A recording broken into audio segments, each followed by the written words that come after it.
था classes CA Sudesh से Tejwani revision of company से 2013। सबसे पहले कंपनी से 2013 क्यों इंप्लीमेंट हुआ? उससे पहले 1956 कंपनी एक्ट था।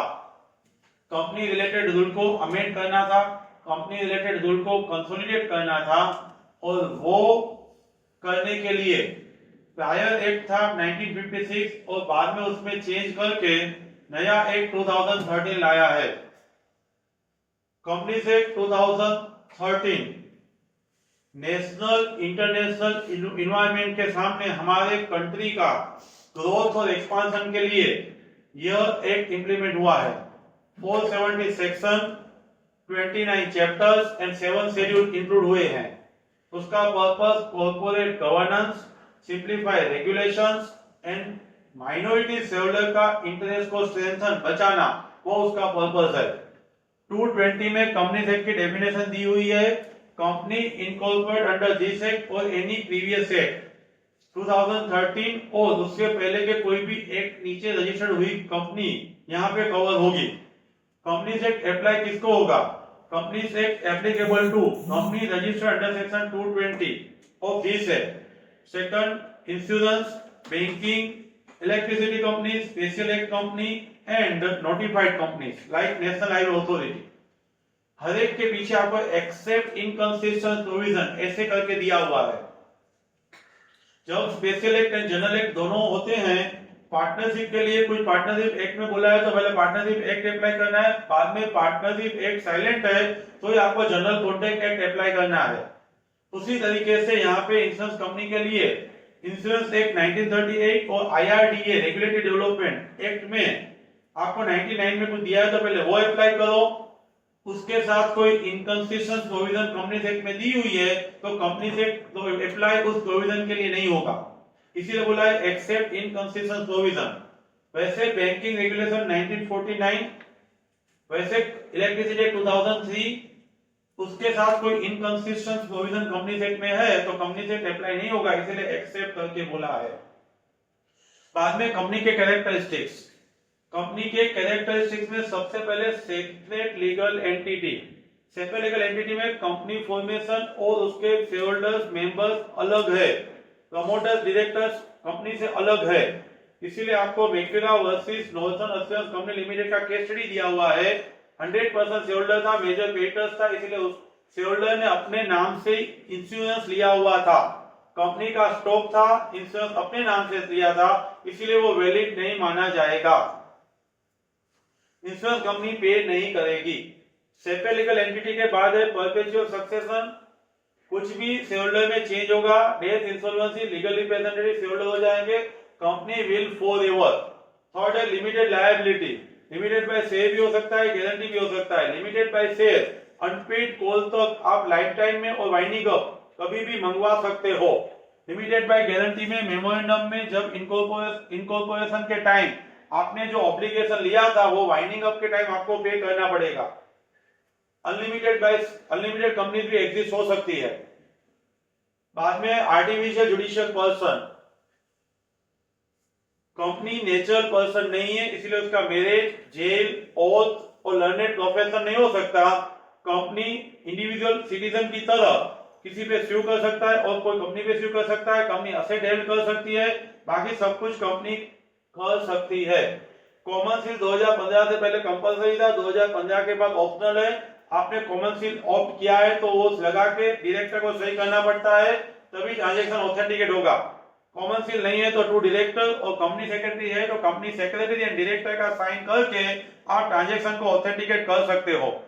कंपनी सिटीजनशिप नहीं रख सकती, कंपनी नेशनलिटी है, डोमिसाइल है एंड रेसिडेंस है वो रख सकती है।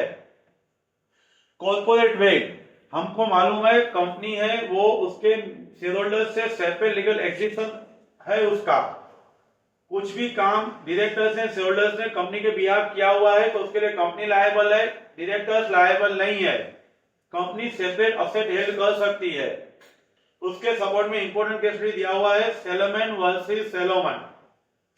सेलोमन वुड मर्चेंट का अकेला बिजनेस चला रहा था, प्रोप्राइटरशिप था, उसने कंपनी फॉर्मेशन बनाया, उसमें अपना डॉटर, वाइफ और 4 उसके बच्चे और अपने आप 7 लोगों ने शेयर डिस्ट्रीब्यूट कर लिए, बाकी सभी को एक एक पाउंड का एक शेयर दिया, मेजर से अपने पास रखा। 38,782 में पूरा कंपनी बेच दिया, 20,000 शेयर दिया, 10,000 डिबेंचर रखा और 8782 केस में दिया। वो पूरे 10,000 से सोलोमन के पास ही थे। आफ्टर कंपनी बनाने के टाइम इमीडिएटली फाइनेंशियल क्राइसिस की वजह से कंपनी को लिक्विडेट करना पड़ा। कंपनी को लिक्विडेट करने के टाइम उसका असेट हुआ 6050 और आउटसाइड क्रेडिटर्स 8000 था। तो क्वेश्चन अराइज हुआ, क्रेडिटर्स बोल रहे हैं कि डिबेंचर तो इंटरनल है, पहले आउटसाइड डेट पे करो, पहले मुझे पे करो। तो कोर्ट ने ऐसा हेल्ड डेट डिसीजन दिया, यहाँ पे सोलोमन के पास डिबेंचर है, तभी भी सोलोमन अलग नहीं है। सोलोमन डिबेंचर है, फ्लोटिंग चार्ज है, इसीलिए पहले डिबेंचर पे करो, पहले आउटसाइड क्रेडिटर्स नहीं। कंपनी एंड सोलोमन दोनों डिफरेंट पर्सन है, ये यहाँ का डिसीजन है। वो कॉर्पोरेट वेल हुआ। कॉर्पोरेट वेल का मिसयूज होगा तो कॉर्पोरेट वेल का personal benefit evasion of tax के लिए यूज किया जाएगा तो लिफ्टिंग द वेल होगा। लिफ्टिंग द वेल उसका मतलब है disregard the company incorporation. Company incorporation का आप कंसीडर मत करो, person behind the company, behind the legal fact जो पर्सन है वही अनलिमिटेड पर्सनली लायबल हो जाएंगे। That is the lifting the corporate veil. Lifting the corporate veil अलग अलग सिचुएशन दी हुई है। सबसे पहला पॉइंट है आपने इलीगल इम्प्रॉपर कंपनी इनकॉर्पोरेशन का यूज किया हुआ है। गिलफोर्ड मोटर्स वर्सेस होने के अंदर होने ने ऐसा बोला था, मैं आपके वहां से जॉब छोड़ने के बाद मैं personal practice same nature activity नहीं करूंगा। उसने सेम नेचर एक्टिविटी कंपनी बना के किया था तो कंपनी का लिफ्टिंग होगा, होने रिस्पॉन्सिबल होगा। सेकंड के अंदर कंपनी का डोमिसाइल एंड कैरेक्टर डिसाइड करने के लिए कंट्रोलिंग पर्सन कौन है वो देख सकते हैं, लिफ्टिंग द वेल हो सकता है। Daimler company versus continent rubber and tyre company limited में कंपनी है, उसके controlling person shareholder major German में है। कंपनी फ्लोटेड एक्टिविटी वो लंदन में कर रही है। लंदन का एक डेटर्स डी था, उस पे जब कंपनी ने सीव किया तो डी ने ऐसा एक्सक्यूज दिया, मैं तो एलियन एनिमी हूं, वर्ल्ड वॉर 2 चल रहा है, Germany and England alien enemy में कंसीडर किए जाएंगे। तो कोर्ट ने अपील किया, हाँ बोल दिया, जब तक वर्ल्ड वॉर चालू होगा तब तक डी जो इंग्लैंड का है, कंपनी का कंट्रोलिंग पर्सन जर्मन के हैं, इसीलिए एलियन होने की वजह से वो सीव वैलिड नहीं रहेगा जब तक सीज फायर नहीं होगा। थर्ड सिचुएशन है डिवीजन ऑफ इनकम करके आप अवॉइडेंस ऑफ द टैक्स करना चाहते हो। Dinshaw Maneckji Petit versus commissioner of income tax का केस स्टडी है। उसमें दिनसा रिच पर्सन है, 4 कंपनी बना के उसका पूरा इन्वेस्टमेंट ट्रांसफर कर रहा है, उसमें डिविडेंड और इंटरेस्ट इनकम नई कंपनी में हो रही है और नई कंपनी से दिनसा मानेजी है वो non repayment of the loan लेके वो वापस नहीं देने वाला है। तो यहाँ पे अपीयरेंस पर्पस दिख रहा है कि आपको टैक्स अवॉइडेंस के लिए आपने ये किया हुआ है, इसीलिए लिफ्टिंग द वेल हो पाएगा। फोर्थ केस के अंदर workman in associated rubber industries limited versus associated rubber industries limited. उस केस स्टडी के अंदर वर्कर्स का बोनस प्रॉफिट पे डिपेंड कर रहा है। Normally 8.33% of the profit workers को बोनस दिया जाता है। कंपनी का प्रॉफिट बढ़ जाएगा, बोनस ज्यादा देना पड़ेगा, इसीलिए कंपनी ने सब्सिडी कंपनी बनाई। वो और कोई एक्टिविटी नहीं कर रही है, सिर्फ प्रॉफिट डाइवर्ट करने के लिए उसको इन्वेस्टमेंट ट्रांसफर कर दिया। तो यहाँ पे जो सब्सिडी कंपनी का पर्पस है वही सिर्फ बोनस को कम करना है, इसीलिए लिफ्टिंग द वेल होगा एंड आपको बोनस पूरा पे करना पड़ेगा। फिफ्थ वन है वो आप कंपनी को subsidiary as a agent, as a trustee, as a mere cloak, as a same use कर रहे हो। तो उसी सिचुएशन में आपको केस स्टडी दिया हुआ है merchant transport company versus British transport commission.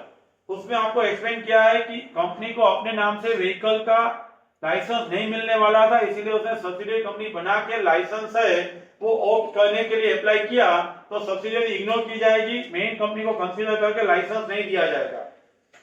उसके बाद है classification of the company. Classification of the company में अलग अलग बेस लेना है। सबसे पहले आपको लायबिलिटी बेस लेना है। लायबिलिटी में सबसे पहले लिमिटेड बाय से 222 ड्यूरिंग द लाइफ टाइम और वाइंडिंग ऑफ जितना अनपेड अप कोल है वहां तक शेयर होल्डर लायबल है। फुली पेड अप शेयर के लिए कोई भी संजोगों में शेयर होल्डर लायबल नहीं होंगे। 221 गारंटेड कंपनी के इनकॉर्पोरेशन के टाइम मेमोरेंडम में आपने ऑब्लिगेशन कितना लेने वाले हो वो बोल दिया है। वाइंडिंग अप के टाइम जो क्लब है, एसोसिएशन है, चेंबर्स है, वो ऐसी जो गारंटेड कंपनी बनाते हैं, वो वाइंडिंग अप के टाइम कोई लायबिलिटी अराइज हुई है तो मेंबर्स के पास के उसने जितना ऑब्लिगेशन लिया है वहां तक आप उससे ले सकते हो। Guaranteed company only winding up limited by से लाइफ टाइम और वाइंडिंग अप।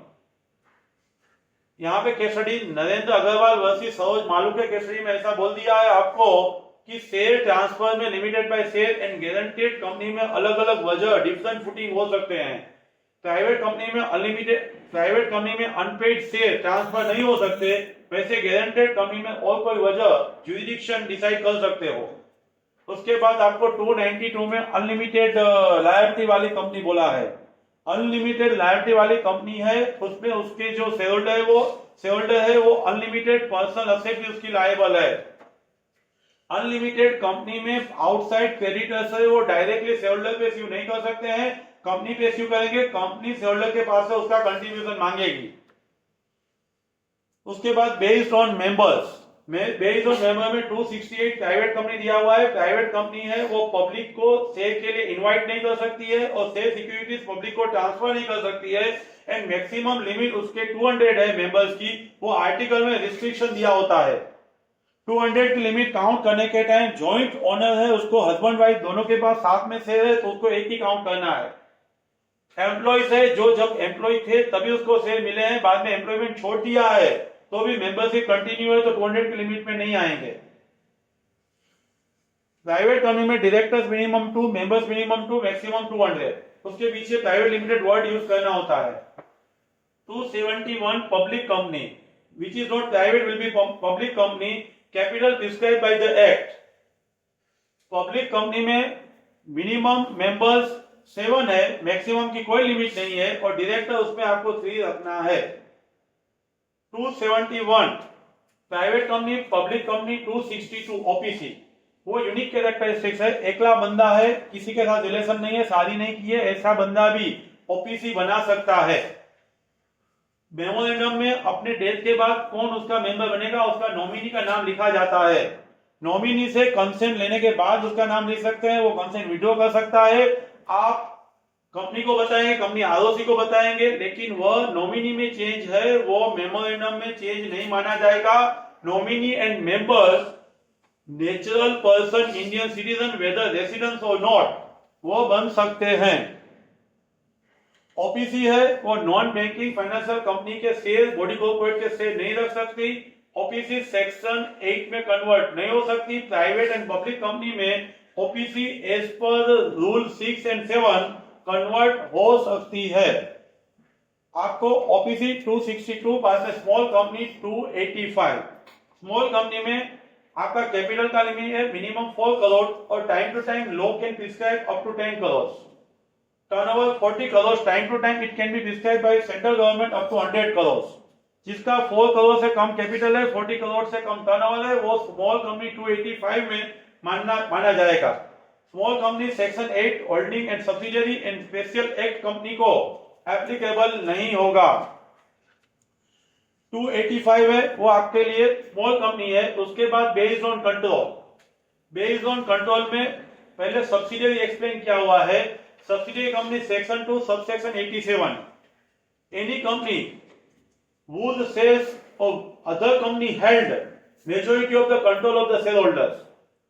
सब्सिडियरी कंपनी यानी ऐसी कंपनी जिसकी अदर कंपनी उसके मेजोरिटी डायरेक्टर्स है उसको हेल्ड कर रहे हैं, यानी majority director, sorry first condition majority directors का कंट्रोल रख रही है। रिपीट कर रहा हूं, 287 में अदर कंपनी मेजोरिटी डायरेक्टर्स का कंट्रोल रखती है, उसका मतलब अदर कंपनी किसी की परमिशन लिए बिना मोर देन 50% डायरेक्टर्स रिमूव और अपॉइंट भी कर सकती है। Second condition, other company held itself और विथ ऑन सब्सिडियरी, अपने आप और उसकी सब्सिडियरी के साथ मिला के more than 1/2 share holding held करती है। Other company is a subsidiary of any company which is a subsidiary of the another. C है वो बी की सब्सिडियरी, बी है वो ए की सब्सिडियरी, तो सी है वो ए की सब्सिडियरी मानी जाएगी, जिसको हम लेयर बोलते हैं। Layer maximum allowed as may be prescribed by central government. Holding and subsidiary company दोनों सेपरेट लीगल एंटिटी है। होल्डिंग एंड सब्सिडियरी कंपनी है वो Indian company and foreign company भी हो सकती है। बाद में holding company 246, it is in relation to the company which is one और बोथ सब्सिडियरी कंपनीज। जिसको बेटा है वो इसको ही बाप बोल सकते हैं, वैसे जिसको सब्सिडियरी है उसको ही हम होल्डिंग कंपनी बोल सकते हैं। बाद में associated company 26, associate company which have substantial interest यानी मोर देन 20% होल्डिंग है, लेकिन which is not a subsidiary. A के पास बी का 20% से ज्यादा से होल्डिंग है, 50% से कम से होल्डिंग है, तो वो सिर्फ एसोसिएटेड कंपनी है, बी को एसोसिएटेड कंपनी माना जाएगा। Holding subsidiary associated now based on listing 252, जो वन और मोर सिक्योरिटीज रिकॉग्नाइज्ड स्टॉक एक्सचेंज में जो लिस्टेड है उसको हम लिस्टेड कंपनी बोलेंगे। सेंट्रल गवर्नमेंट सेबी के कंसल्ट करके ऐसा लिस्ट भी दे सकती है, सर्टेन सिक्योरिटी लिस्टेड है तो भी वो लिस्टेड कंपनी नहीं मानेंगे। Unlisted company which is not A listed will be the unlisted company. Afterwards other company आपको बोला हुआ है, अदर कंपनी में 245 गवर्नमेंट कंपनी, यहाँ पे याद रखो 51% share held by central government और स्टेट गवर्नमेंट जॉइंटली और इंडिविजुअली। गवर्नमेंट की सब्सिडियरी कंपनी है वो गवर्नमेंट कंपनी ही है। ए गवर्नमेंट कंपनी है, क्यों? 51% शेयर सेंट्रल स्टेट गवर्नमेंट के पास है, बी के 50% शेयर ए के पास है, तो बी भी गवर्नमेंट कंपनी माना जाएगा। गवर्नमेंट कंपनी है, फॉरेन कंपनी है। फॉरेन कंपनी में 242 business place outside India, so business place in India, registered outside India, registered outside India, business place in India, तो हम उसको फॉरेन कंपनी बोलेंगे। फॉरेन कंपनी के बाद सेक्शन 8 की नॉन प्रॉफिट कंपनी है। नॉन प्रॉफिट कंपनी का purpose commerce, art, science, research, education, sports, charitable, religious, ऐसे एनवायरमेंट, कोई भी पर्पस हो सकता है अदर देन प्रॉफिट पर्पस है। उसका यूनिक कैरेक्टरिस्टिक ये है कि कंपनी है वो गवर्नमेंट, सेंट्रल गवर्नमेंट से लाइसेंस ले लेगी, उसको पीछे प्राइवेट कंपनी और पब्लिक कंपनी वर्ड लगाने की जरूरत नहीं है। कंपनी रजिस्ट्रार को लाइसेंस देगी तभी उसको इनकॉर्पोरेट माना जाएगा। यह कंपनी डिविडेंड मेंबर्स को नहीं दे सकती, ऑब्जेक्ट के लिए फंड यूज कर सकती है। रिवोकेशन ऑफ लाइसेंस भी हो सकता है। फ्रॉडुलेंट एक्ट किया है कंपनी को और आउटसाइडर को और पब्लिक को इंटरेस्ट को अफेक्ट किया हुआ है, तो अपॉर्चुनिटी ऑफ बीइंग हर्ट देने के बाद सेंट्रल गवर्नमेंट कंपनी को वाइंडिंग अप का बोल सकती है, उसका स्टेटस चेंज करके प्राइवेट पब्लिक कंपनी बना सकती है, और अदर सेम ऑब्जेक्ट वाली कोई एनपीओ है तो उसमें मर्ज भी कर सकती है। एनपीओ को remuneration committee, shareholder relationship committee, independent director committee बनाने की जरूरत नहीं है। पार्टनरशिप फॉर्म एनपीओ का मेंबर बन सकता है।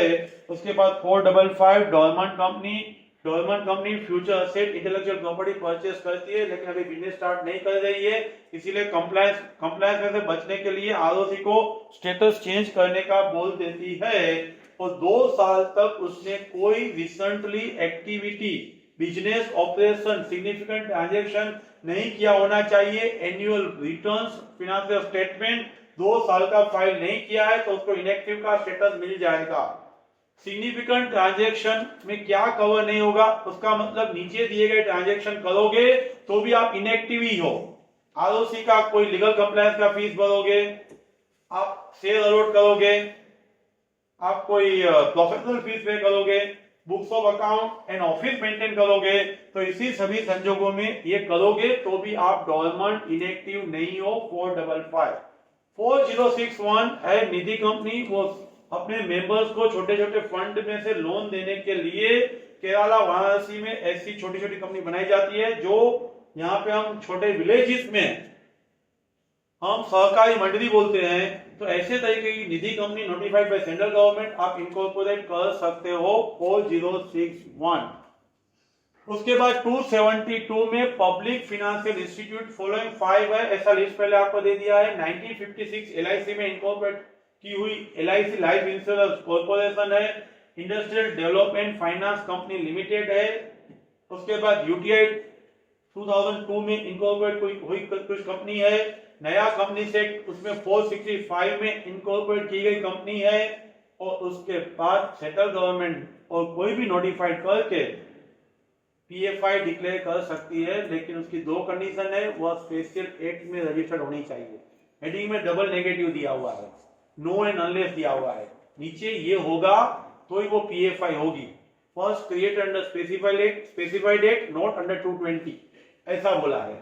और सेकंड आपको बोला है सेंट्रल गवर्नमेंट स्टेट गवर्नमेंट यानी 51% से गवर्नमेंट के पास होना चाहिए, तो ही पीएफआई आपको कंसीडर करना है। उसके बाद formation of the company. Formation of company में सबसे पहले प्रमोटर कंसीडर करना है। प्रमोटर का डेफिनेशन है 2 सबसेक्शन ए उसका 69। जिसके दिमाग में compute the idea for formation of the company, जिसके दिमाग में कंपनी बनाने का इनोवेटिव आइडिया आता है और कंपनी बनाने के लीगल स्टेप्स सब लेता है, उसको हम प्रमोटर बोलते हैं। प्रोफेशनल कैपेसिटी से जो काम करता है वो प्रमोटर नहीं है।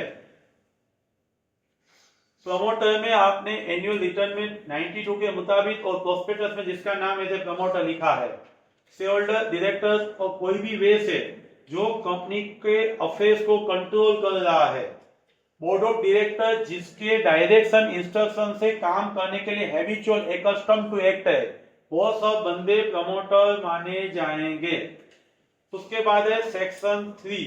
सेक्शन 3 में ऐसा बोला है कि आपको 7 members in public company, 2 members in private company में सब्सक्राइबर होने चाहिए जो साइन करके कंपनी फॉर्मेशन के कंप्लायंस की सब रिस्पांसिबिलिटी ले रहे हैं। उसके बाद है section 7 incorporation of the company. Incorporation of the company पहले टाइप डिसाइड करो, प्राइवेट कंपनी बनानी है, पब्लिक बनानी है, ओपीसी बनानी है। उसके बाद प्रीलिमिनरी रिक्वायरमेंट, डायरेक्टर्स के डीआईएन नंबर लो, एटलीस्ट 1 डायरेक्टर का डिजिटल सिग्नेचर निकलवा लो, बाद में नेम रिजर्व करवा लो, बाद में मेमोरेंडम एंड आर्टिकल बनाओ। मेमोरेंडम आर्टिकल बहुत इंपॉर्टेंट है आउटसाइडर के लिए, हमारे लिए रूल्स रेगुलेशन पब्लिक डॉक्यूमेंट है, इसीलिए बहुत केयरफुली एक्सपर्ट का यूज करके ड्राफ्टिंग करना है। उसके बाद सर्टेन डॉक्यूमेंट आपको फाइल करने हैं।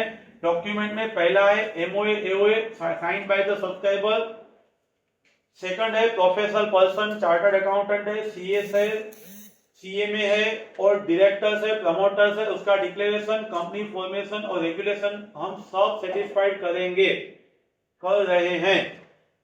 उसके बाद थर्ड में फर्स्ट डायरेक्टर जो बनना चाहते हैं सब्सक्राइबर में से, वो डिक्लेरेशन दे रहे हैं कंपनी फॉर्मेशन में कोई भी कंपनी में कोई भी रेगुलेशन में हमने ब्रीच नहीं किया है। सेकंड हम बोल रहे हैं हमने लास्ट 5 ईयर में कंपनी का कोई भी काम और कहीं पे भी कुछ भी काम में हमने कुछ डिफॉल्ट नहीं किया है। और थर्ड के अंदर ऊपर दी गई इंफॉर्मेशन ट्रू एंड फेयर है, यह डिक्लेरेशन फर्स्ट डायरेक्टर्स को देना है। आपको रजिस्टर ऑफिस का एड्रेस देना है। उसके बाद मेमोरेंडम के सब्सक्राइबर का नाम, address, residence proof, identity proof, वो मेमोरेंडम के जो सब्सक्राइबर है उसमें से ही आर्टिकल के सब्सक्राइबर होंगे, उसका भी नाम, एड्रेस, आइडेंटिटी प्रूफ है वो आपको देना है। बाद में कंपनी के जो डायरेक्टर हैं जो कंपनी से साथ इन्वॉल्व होने वाले हैं, और कोई भी कंपनी में बॉडी कॉर्पोरेट में कुछ भी उसका इंटरेस्ट है तो वो भी आपको यहाँ पे डिस्क्लोज करना है। आपके डॉक्यूमेंट्स है, रिकॉर्ड्स है और रजिस्टर्ड ऑफिस पे अप टू वाइंडिंग अप संभाल के रखना है। ये सब फॉर्मेलिटीज खत्म होते ही आपको कंपनी सर्टिफिकेट इश्यू करेगी, डेट लिखा होगा, साइन किया होगा, जो डेट लिखा होगा उसी डेट से कंपनी इनकॉर्पोरेट मानी जाएगी, उसी डेट के उसको subject legal entity perpetual successor मिल जाएगा, उसमें उसका सीआईएन नंबर है वो उसका आइडेंटिटी नंबर माना जाएगा। सेक्शन 9 में आपको इफेक्ट ऑफ कंपनी इनकॉर्पोरेशन, एक बार सर्टिफिकेट आ जाता है तो आपका separate legal entity perpetual successor artificial legal person, आप मेंबर के साथ कॉन्टेक्ट कर सकते हो, प्रॉपर्टी रख सकते हो, आप स्यू कर सकते हो और कोई आप पे स्यू कर सकता है, और आप और कोई कंपनी के शेयर भी रख सकते हो। पहला सेपरेट लीगल एंटिटी, दूसरा contract with members and third share of another company, वो इफेक्ट में दिया है। उसके बाद फर्निशिंग द गलत रॉन्ग इंफॉर्मेशन, मिसस्टेटमेंट दिया और कंसील किया, सप्रेशन ऑफ द फैक्ट किया। At the time of incorporation आपको मालूम हो गया सप्रेशन ऑफ द फैक्ट है तो 447 के अंदर प्रमोटर, डायरेक्टर, रिस्पांसिबल पर्सन को पनिशमेंट मिलेगा। बहुत हार्ड सेक्शन है, इंटर में लर्न करेंगे। पोस्ट इनकॉर्पोरेशन, इनकॉर्पोरेट होने के बाद आपको मालूम पड़ा कि गलत इंफॉर्मेशन दे के कंपनी इनकॉर्पोरेट हुई है तो एनसीएलटी आपको अपॉर्चुनिटी ऑफ बीइंग हर्ड देके ट्रांजैक्शन का स्टडी करने के बाद आपको चेंज इन मेमोरेंडम बोल सकती है, वाइंडिंग अप बोल सकती है, आपका नाम रजिस्टर में से निकाल सकती है एंड पर्सन को अनलिमिटेड लायबल भी बना सकती है और एज थिंक फिट और कोई भी ऑर्डर पास कर सकती है। उसके बाद मेमोरेंडम फंडामेंटल चार्टर्ड बेस्ड उसके ऊपर पूरा कंपनी इनकॉर्पोरेट किया जाता है। मेमोरेंडम है वो बेसिक डॉक्यूमेंट है, उसमें से कंपनी का स्कोप मालूम पड़ता है, ऑब्जेक्ट मालूम पड़ता है, जो आउटसाइडर यानी क्रेडिटर्स, शेयरहोल्डर्स, बैंक आपको फंड दे रही है, कहां पे यूज होने वाला है, कितना रिस्क है, वो आपको मेमोरेंडम से मालूम पड़ेगा। इसीलिए मेमोरेंडम है वो इंपॉर्टेंट डॉक्यूमेंट है, पब्लिक डॉक्यूमेंट है, रजिस्ट्रार में रजिस्टर किया जाएगा और 399 में फी भर के, नॉमिनल फी भर के आपको उसकी कॉपी मिल सकती है। फॉर्म ऑफ मेमोरेंडम में A B C D E, ए में आपका अनलिमिटेड, ए में है वो लिमिटेड बाय शेयर, बी में है वो guarantee no share capital, C में गारंटी शेयर कैपिटल, डी में unlimited no share capital and E में unlimited having share capital. Form of the memorandum दिया हुआ है। बाद में content of memorandum, name clause, private, public या ओपीसी, वो नाम के पीछे लगाना है। ओपीसी भी आपको आइदर प्रिंटेड, इंग्रेव्ड और अफिक्स कहीं पे भी लिखते हो तो वो आपको लिखना है। इलेक्टोरल ट्रस्ट में आपने रजिस्टर्ड करवाया है, सेक्शन 8 में करवाया है तो पीछे इलेक्टोरल ट्रस्ट भी लिख सकते हो। उसके अलावा चेंबर है, एसोसिएशन है, फोरम है, फाउंडेशन है, वो सब नाम कोई भी एनपीओ के पीछे सेक्शन 8 के पीछे आप लिख सकते हो। नेम क्लोज है सबसे पहले, नेम क्लोज के बाद रजिस्टर्ड ऑफिस क्लोज है। रजिस्टर्ड ऑफिस में आपको सिर्फ स्टेट बताना है, रजिस्टर्ड ऑफिस में एग्जैक्ट लोकेशन देने की जरूरत नहीं है। अकॉर्डिंगली आपको आरओसी अप्लाई होगा। बाद में object clause already we have discuss, आपको स्कोप बताता है। Beyond object clause ultra vires हो जाएगा, नल एंड वॉइड हो जाएगा, कंपनी लायबल नहीं होगी। Liability close limited by share guarantee और अनलिमिटेड है। लायबिलिटी के बाद कैपिटल क्लोज, हर एक सब्सक्राइबर के नाम के सामने मिनिमम 1 शेयर हेल्ड होना चाहिए। एसोसिएशन क्लोज, हर एक सब्सक्राइबर का नाम के सामने जो शेयर उसने हेल्ड का रिस्पॉन्सिबिलिटी लिया है उसका विटनेस, सब्सक्राइबर का नाम एंड विटनेस, उसका पूरा नाम, एड्रेस एंड प्रूफ और साइन। एसोसिएशन क्लोज, एसोसिएशन के बाद सक्सेशन क्लोज, जिसमें ओपीसी में उसके डेथ के बाद कौन नॉमिनी रहेगा वो आपको मेमोरेंडम में बताना होता है।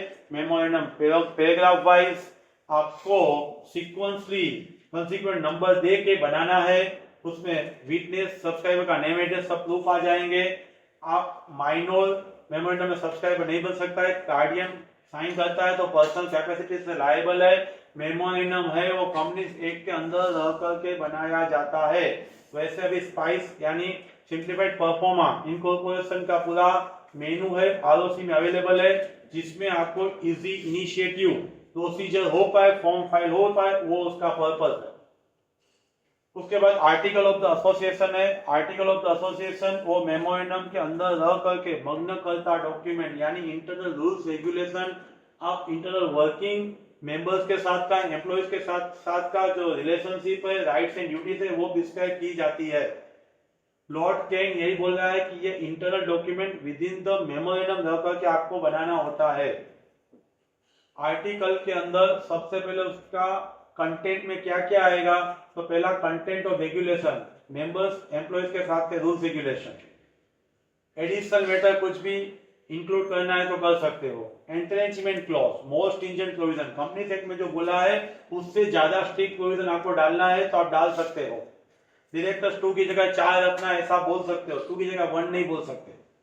तो यहाँ एंटरनेट प्रोविजन में आर्टिकल बनाने के टाइम भी कर सकते हो और आफ्टरवर्ड्स ऐड करना है तो प्राइवेट कंपनी में 100% शेयर होल्डर की कंसेंट, पब्लिक कंपनी में 75% शेयर होल्डर की कंसेंट आपको लेना पड़ता है। इंटेनमेंट के बाद फॉर्म, उसमें FGHIJ limited by share, guarantee no share capital, guarantee share capital, unlimited no share capital, unlimited with share capital. उसके बाद मॉडल आर्टिकल आपको स्पेसिफाइड डेमो पीस फॉर्मेट दे दिया है। आर्टिकल हमारे जो रजिस्टर्ड करवा रहे हैं, हमारे रजिस्टर्ड आर्टिकल में कोई डिटेल हम नहीं दिया है तो उसको मॉडल ए आर्टिकल अप्लाई होगा, उसको मॉडल ए आर्टिकल अप्लाई होगा। हम मॉडल ए का कोई प्रोविजन एक्सक्लूड करना चाहते हैं तो हमारे रजिस्टर्ड आर्टिकल में हम एक्सक्लूड कर सकते हैं।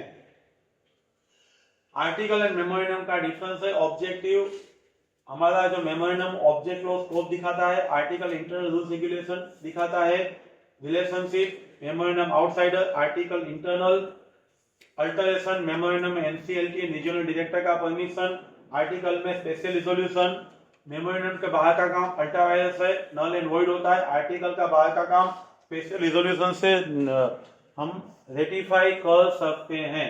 मेमोरेंडम आर्टिकल के बाद ultra vires already we have discuss, object clause में जो बताया है उसके बाहर का काम करते हो, नल एंड वॉइड है, कंपनी रिस्पॉन्सिबल नहीं है। डायरेक्टर्स का ultra vires general resolution pass करके अमल में ला सकते हैं, आर्टिकल का ultra vires special resolution pass करके अमल में ला सकते हैं। मेमोरेंडम का ultra vires null and void, no effect.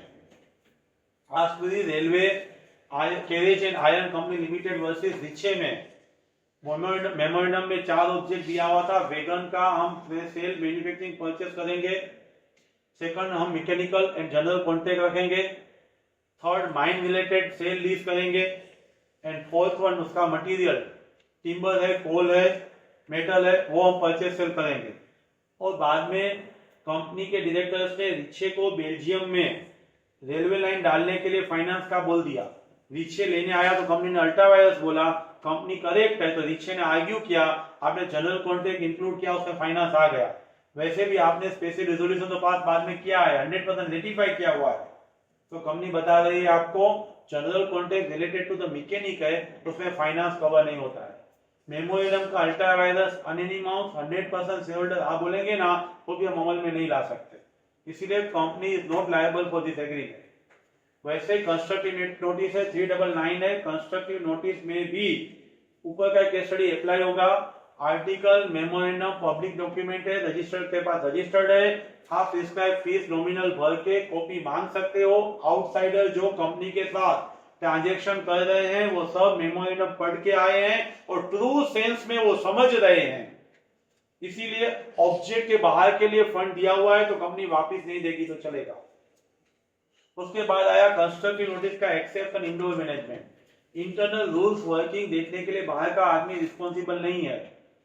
किसी कपल के अंदर क्या हो रहा है रूम में वो बाहर का आदमी जानने के लिए रिस्पॉन्सिबल नहीं है, इसीलिए हमें इतना ही समझना है आउटसाइडर है वो कंपनी का रिजोल्यूशन पास हुआ नहीं हुआ क्या हुआ वो देखने के लिए रिस्पॉन्सिबल नहीं है, सिर्फ मेमोरेंडम एंड आर्टिकल है उस वही जानना है हमें। कपल का हम रूम में बांटते हैं, फाइटिंग करते हैं, लेकिन बाहर घूमने जाते हैं हमें ऐसा ही लगता है ये भी कपल है, इंटरनल वर्किंग हमें मालूम नहीं होता है। उसी तरीके से इंटरनल मैनेजमेंट वर्किंग के लिए हम रिस्पॉन्सिबल नहीं है। उसमें very important case study royal British bank versus Turquand के केस स्टडी में तुर्कन ने रॉयल ब्रिटिश बैंक को 2000 पाउंड का बॉन्ड लिया है, तो एट दैट टाइम जब बैंक मनी मांगने के लिए आई तो कंपनी ने बोला तुर्कन के पास पावर नहीं था, क्योंकि हमारे आर्टिकल में लिखा था, मेमोरेंडम में लिखा था किसी को भी फंड लेना है डायरेक्टर्स को अमाउंट रिजोल्यूशन में प्रिस्क्राइब करना चाहिए। हमने रिजोल्यूशन पास किया, तुर्कन को अमाउंट प्रिस्क्राइब नहीं किया है, तो रॉयल ब्रिटिश बैंक बोल रही है हमें तो आर्टिकल मेमोरेंडम है वही अप्लाई होगा, रिजोल्यूशन नहीं। हम ऐसा मान सकते हैं कि आपका इंटरनल रिजोल्यूशन पास हुआ होगा, इसीलिए तुर्कन की कंपनी रॉयल ब्रिटिश बैंक को पेमेंट करेगी। रिजोल्यूशन वो पब्लिक डॉक्यूमेंट नहीं है, रजिस्टर्ड डॉक्यूमेंट नहीं है, इसीलिए वो रॉयल ब्रिटिश बैंक को अप्लाई नहीं होगा।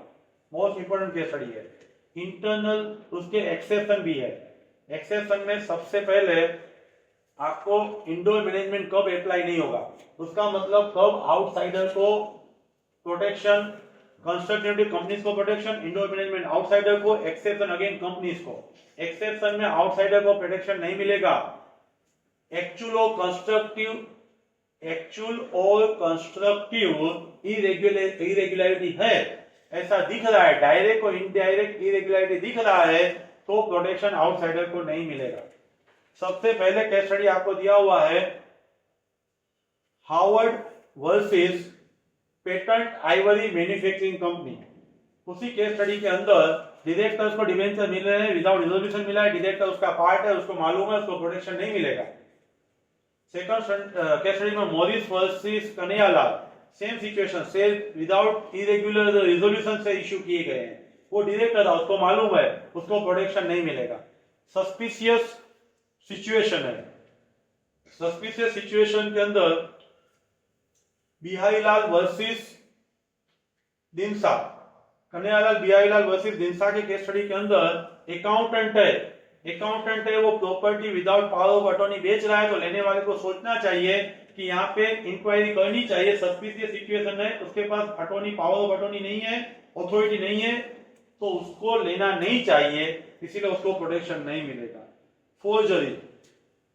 फोर्जरी में इंडोर मैनेजमेंट रूल अप्लाई नहीं होगा, क्योंकि फोर्जरी में क्या होता है, गलत साइन किया हुआ है, गलत साइन। रूबेन ग्रेट का जो केस स्टडी है, Ruben great consolidated case study के अंदर आपको ऐसा बोल दिया है कि दो डायरेक्टर ने गलत साइन की हुई है, दूसरे बंदे का साइन किया है, फोर्जरी है, फ्रॉडुलेंट है, इंडोर मैनेजमेंट अप्लाई नहीं होगा। उसके बाद share 284 part of the share capital, वो शेयर है, वो राइट एंड इंटरेस्ट है, कंपनी के लिक्विडेशन के टाइम असेट में उसका राइट होगा, और एवरी ईयर डिविडेंड के टाइम प्रॉफिट में उसका राइट होगा। वो कंट्रोलिंग राइट है शेयर, यानी शेयर स्टॉक में कन्वर्ट, स्टॉक शेयर में कन्वर्ट हो सकता है, शेयर इंक्लूड द स्टॉक। 44 में बोला है शेयर है मूवेबल प्रॉपर्टी है, कभी भी आप बेच सकते हो अदर प्रॉपर्टी की तरह। 45 में बोला है पब्लिक कंपनी को और प्रिस्क्राइब कंपनी को डीमेट में शेयर रखना कंपलसरी है, डीमेट का रिकॉर्ड है, वही हमारा ओनरशिप का प्रूफ है, उसमें नंबर डिस्टिंक्ट नहीं होते हैं। फिजिकल अदर कंपनीज डीमेट और फिजिकल कोई भी रख सकते हैं, फिजिकल सर्टिफिकेट उसका प्रूफ है, उसमें सीक्वेंस अलग अलग नंबर की होती है। प्रेफरेंस से कैपिटल वाइंडिंग अप के टाइम उसको पेमेंट का प्रायोरिटी, एवरी ईयर डिविडेंड का प्रायोरिटी। इक्विटी से नॉर्मली सेम वोटिंग राइट होते हैं। डिफरेंशियल वोटिंग राइट टाटा ने 2008 में वैसे रेयरली कंपनी इश्यू करती है जिसमें आपको differential voting right, large amount पर ज्यादा वोटिंग राइट 1.25 ऐसा करके डिफरेंशियल वोटिंग राइट के भी इक्विटी से इश्यू किए जा सकते हैं। Thank you very much.